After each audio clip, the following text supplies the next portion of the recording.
Today's the day after Chike Day. I promise you they do not want to make it up to me.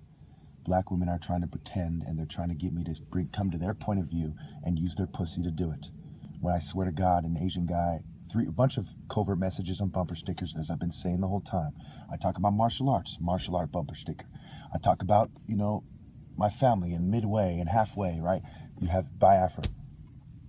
Talk about Asians trying to cheat me on my rightful place, like the Japheth, snakes under a bowl they are. Now the bowl covers the light. The yellow car, tinted windows, says littleplaytime.com, right?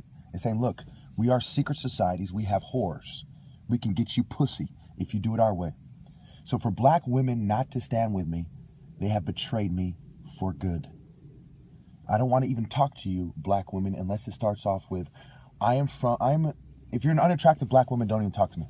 Okay, you can blame them for that. Like in public, I'll be courteous, but you know better than to try to get to know me.